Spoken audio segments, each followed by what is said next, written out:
because I think you know where I'm going to go with this. Do you think the obsession about a striker for Manchester United solves Manchester United's problems? Partially, in the short term, I think it does. I think we have a conversion rate this season from our attackers of about 8%. Only Southampton's is worse than that. So I think that if we had a striker or two attackers converting at 15%, 20%, 25%, we'd probably be 5, 6, 7 places higher in the league table. Amorim would have more wins, and I think the pressure would be less. So I think in the short term, it could definitely solve some issues, but we need so much more. When in the summer, even before we knew Amorim was coming, I felt 80 to 90% of this squad over the next 2 to 3 years, if we were genuinely going to go through a full-scale rebuild, would have to be moved on. And I stand by that, probably even more so now. So I don't think having a number 9 fixes Man United, but I certainly think it would have scored more goals, won more games, and that would have solved some of the pressure that we're currently seeing against Amorim. Farousi says Goldbridge is absolutely fuming at that answer. Look, I must say that with regards to Terry, I should have introduced him properly. We've known each other for about a decade. We were sworn enemies about 10 years ago. And he runs the Football Terrace, which I'm sure some of you do watch. And if you don't, you should be watching it. So sorry, I didn't do the proper introduction there. With regards to being fuming about what Terry said, by all means, get your comments in. We'll read into some of those. I actually probably a week ago would have jumped down your throat there and said, what are you talking about? There's absolutely no service into the striker. I did a video a few weeks ago where actually for 7 years, whether it's Cavani, Rashford, Martial, Erasmus, Xerxes, we average factually less than 2 shots per game for our strikers.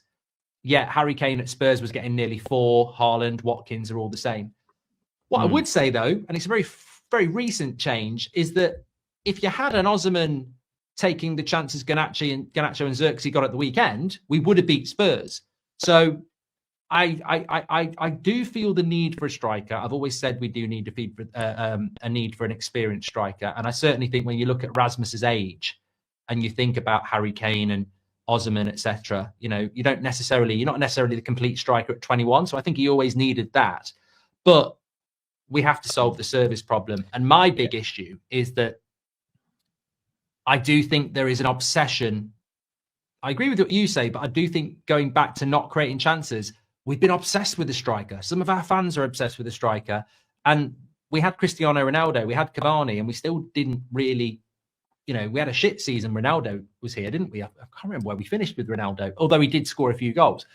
I think we need to build a team. And I would not want to be spending 60, 70, 80 million pounds on another striker if that's most of our budget. Yeah, I understand that point of view. I mean, we've got one of the worst conversion rates this season of big chances that we've had created, but we are 11th in terms of big chances created in the Premier League. I think this is one of those conversations where it can't be polarized. We do need a prolific goal scorer, but we also need additional creation. For about 5 years, Bruno's been the only person that's really created with any real regularity. Even when you think back before Amorim and the use of the inside forwards, they all want to score. Garnacho wants to score. Rashford wanted to score.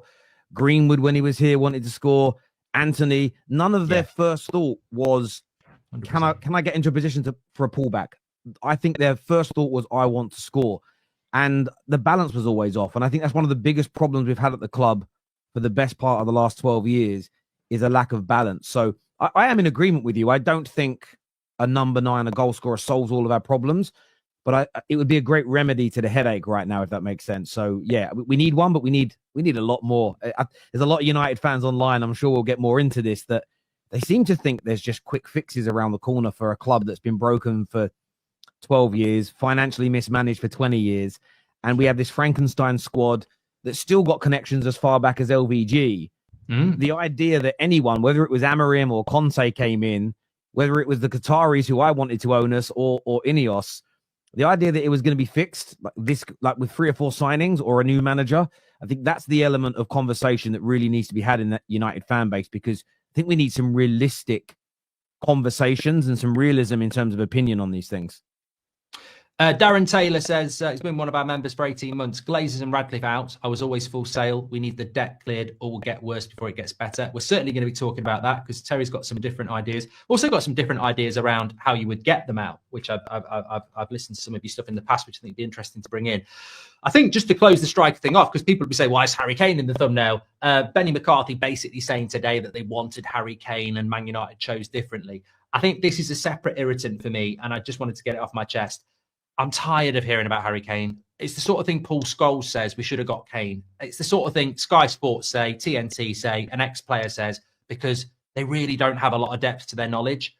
Harry Kane, whether he wanted to come, whether Ten Hag wanted him, or whether Man United wanted him, we were never getting Harry Kane. And it annoys the shit out of me that we still talk about Harry Kane because he was under contract and Spurs would have rather let it run down for a year than give him to Man United. So whatever people think about Harry Kane, and of course, Harry Kane's world class. I think we can look back at a lot of mistakes in the past, Terry, but I don't think we can look back at Harry Kane and say we should have got him because we both know Spurs wouldn't do that deal unless we were going to give him 200 million up front, because that's how Daniel Levy works, to Spurs fans' irritation.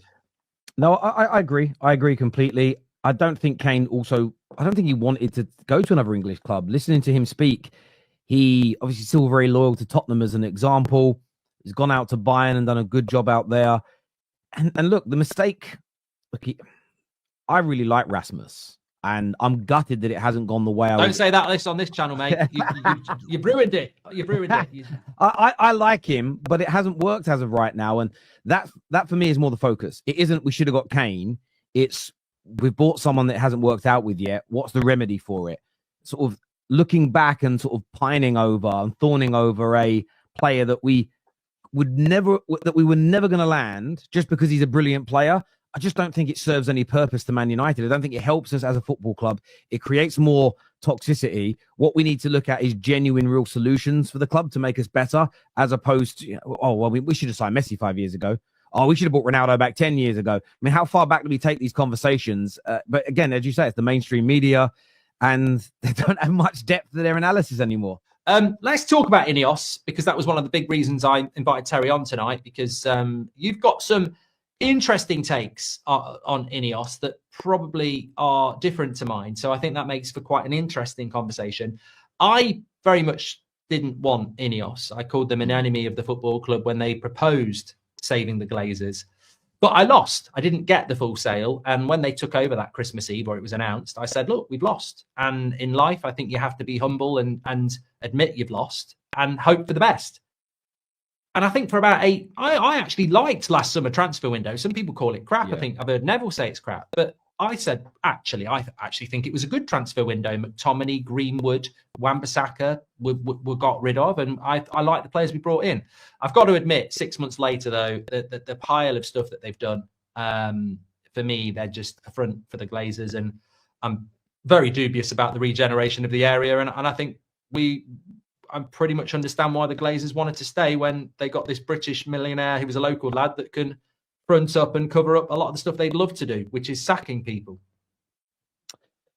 Yeah, look, I've listened to a lot of your stuff on INEOS and people across socials, and I understand the point of view. What I will say about my view is that I'm not blinded, I'm not polarized. I understand that people see it differently. I suppose my first view is that I'm just not fully judging them yet. I'm criticizing their mistakes, the Dan Ashworth appointment, keeping Ten Hag.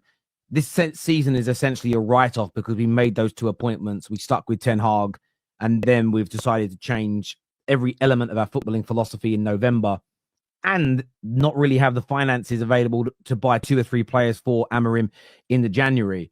I've criticized that heavily, as everybody else does. Terry, were you just because I think, were you Ten Hag out after the FA Cup, or were you going to give him a chance? No, I wanted him out before that for a few reasons. The first one was, ever since he said that he was not trying to implement his brand of football, it was never a dig at him. I still think he's a very good coach in Ten Hag. I just didn't see what he was trying to do. My example would be, if I need some plumbing done at my house, I don't hire a carpenter. And I felt that he was trying to manage a team in a way in which he's not accustomed to. So that was first point. That's Also, really interesting, though, isn't it? Because just I know we'll fly around all over the place that's here, right. but that's really interesting that you sort of gave up on Ten Hag because he started doing what he wasn't meant to be doing. And yet, you look at what's going on in the media with ex-players and some of our fans at the moment who want Amorim to do exactly that, which would be my frustration. Why get a guy in to do a job and then get him to do something else? Exactly, which is why when it comes to Amorim, again, I'm sure we'll get onto that in more detail. I understand everybody's complaints. I understand that some people don't like what he's doing. They don't like the three at the back, the five at the back when we're defending. However, what I can compartmentalize things. I wanted us to hire a manager with a set style of football. I didn't care who the manager was or what the style was, because my personal needs don't need to be met. The club just had to stick to something. You bring in the manager, you build the philosophy, you build the squad, you build the culture. It takes 3 to 4 years. You go from there. So that was why I also looked at Ten Hag and thought, I think he needs to go, because also we got new owners who were then going to run the football operation. And typically speaking, when you look back, if I look back over the 38, 39 years of watching football, new owners typically very quickly change the ownership, change the management of the club. And I just felt that the best time to do it would be at the end of the season, and you give the new manager a pre-season period. So I was frustrated when Ten Hag stayed. However, I was objective and said, well, I'll objectively get behind it. I'm not going to be toxic. I'm not going to be negative at every single problem that we face. But it never really got going. And in the end, it just became untenable when he had to leave. So I've called INEOS out for that. I'm not a fan of what they're doing in terms of the redundancies, pulling money from the charities. I know you tweeted about this and we joined in and said, if there's anything we can do on the terrace, whether it's some charity streams, some donations towards the charity for ex-players, we're happy to help. I'm not a fan of any of that at all. I hate that we're doing it. It's a horrible look for the football club. At the same time, I'm someone that, and maybe this is my own naivety, but it's how I view things through most lenses around, in my personal life. If you tell me this is why you're doing something, I will give you the benefit of the doubt for a period to deliver. So we've seen the first quarter of the financial year come out. We've made a profit for the first time, where last year I think we lost 25 to 30 million pounds. So I'm not focusing on whether we're making a profit or loss because I care about the financial reports because I'm a geek. It's okay. Well, if we start making profits now every quarter, we need to see that investment go into the squad. And if the squad and the team improves and we start generating more income, then I want to see what you do about re-employing these people or recreating jobs again. So for me, this isn't a case of just, I'm going to have a knee-jerk reaction and write everything off straight away. I will criticize the mistakes they make. I will be very vocal about the things they do that I don't like. But essentially, I'm going to give it time. I'm going to give it a few seasons to see where we are before I completely write it off and say there's no way this is working. So I wouldn't say I see it overly different from yourself. I'm just, maybe I'm a little bit more open to seeing what happens. And this summer's a great example. This summer, after not buying anything in January, has to be massive. It has to be absolutely huge. And Amorim himself this week said the team and the club need to start improving on the field. People are losing their jobs over the financial problems that we find ourselves in. And that, for me, is the big focus now. Can they improve on the field of play? And Amorim's doing his best as a coach, I believe.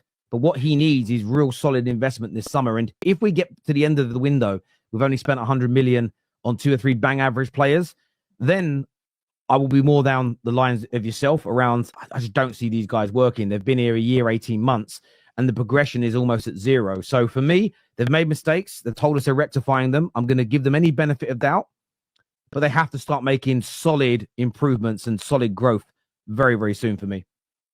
It's interesting because I've got a video going out tomorrow morning, actually. How much can Man United spend in the summer? And, well, watch the video because I don't even know if I get to an answer at the end, despite giving masses of detail. And that's something I would concede, is that this summer is going to be very, very interesting. On one hand, I think they could pull 200 million out. On the other hand, I think they might pull out 5p. It's like, it's so difficult to figure it out. But you've got to watch that video. But so look, is it Terry or is it Gary? Because he's saying, let's give him a couple of years. That's absolutely fine. I'm going to ask you about Neville in a minute. But I think for me, and look, let me just say the difference between me and Gary is I will still call out the bad things they do. So what I won't do is be silent for 2 years and say nothing. It's just basically I'm not coming to a conclusion now, but I will criticize the mistakes they make. Absolutely. It's all, well, to be honest, I've not really heard many people sort of give INEOS time. But I think there are people, I see it in our chat, I see it in our comments who would, and your patience is to your credit. I completely could not give them any, I'd get rid of them tomorrow, because I think that, to me, from everything I've seen so far, I'm just absolutely convinced that this was a marriage of convenience between the Glazers, who I cannot stand, and a guy who fronted up as being a local guy who loves the club, who is older than me and doesn't seem to know the club at all, because he's done absolutely nothing a Man United fan would do, and treated us like a business. And if you're a Man United fan and your whole plan was to go into Manchester United and treat it like a business and strip it back to save money and make it self-sufficient, when it's already self-sufficient, it's actually sinking because of debt. I just don't believe he's a proper Man United fan. I don't believe he's about Manchester United. And I don't believe any Man United fan would rescue the Glazers. And that, for me, is something that really I'm struggling to move past. Look, if they turn this around, I will applaud it. But I don't like what they're doing anyway. I just don't like it anymore. And when you hear about more job cuts, and I actually heard Gary Neville sort of talking about this last week, and he was like, and everyone keeps going, Man United have got double the amount of staff, Arsenal have got this, that, and the other. And I was on a minute. Hold on a minute. On the one hand, we're the club that everyone talks about the most. We're the club that has the biggest social media followings. We're the football club that's got its own fucking TV channel. I'd expect us to have. You can't just sack people and say we want to have. Arsenal have got. We need to have the same employees as Arsenal and Man City. We are an absolute mammoth football club. We might not be achieving on the pitch, but look, we're in debt. But I'm not here to I'm not here to convince or anything like that. I'm just saying, for me, I agree on that. I just can't stand them. No, I understand that, and again, I'm not emotional about it, and I get where you're coming from. I view it this way as well. when there was an announcement a few weeks ago where they were going to cut the salary of some ex-legends who do ambassadorial work. I think it was Brian Robson and everything else. So again, when I saw that, my first question was, well, first of all, what's the net worth of those individuals? An example I would give, if they're broke and we're cutting their money completely, I'm against it. But if they're all worth 4, 5, it's like when Sir Alex lost his salary. I weren't worried about a man who's worth 60 million quid. It doesn't personally bother me too much. The second question I had was, and this is where the media have got to do a better job, because they have access that we don't. Well, what was their salaries and what is it being reduced to? Because again, if they're earning 250 grand a year and it's being reduced to 200 grand a year, and they're rich, I don't have any sympathy for them. But if they're broke and they were earning 30 grand a year and they're being told it's dropping to 12 or whatever it may be, then I have more of a problem with it. And I think with a lot of these stories, we're given limited information, like the debt. So again, I wanted a full buyout, absolutely. I also want the debt to be paid off. And I've been chasing the likes of Kieran Maguire and a few other financial experts for a while. I've even emailed the Premier League and they haven't come back to me, but who am I to them? No one. I'm under the impression through some conversations I've had that INEOS can't just pay the debts off to help us from a PSR point of view. So if they just say they pumped in now £600 million and paid the cash off, PSR rules dictate that is then all offset against spending. So any additional profits we make through not having debt, if the money's pumped in by the owners, that is all offset. Any money essentially that the owners pump in, it can be used for anything in the club other than transfers. So the only way we can actually raise funds and pay the debt down to lower the interest rates to give us more money in the long term is by the club generating the income or saving the income, i.e. the redundancies, and pumping that in. The other option is if he was to do it, the Glazers would have to give up a bigger percentage, and the Glazers are not willing to do that because they want to pocket that money themselves and not pay a bank. Now, I've heard Simon Jordan talk about this. I've heard a few financial experts touch on it. My request as a Man United fan is give us the Premier League must know, because the PSR rules belong to them. Tell us what is and isn't right. Because I think the one thing I would say, if INEOS can just pay it off tomorrow, no problems, then I'm more in your camp.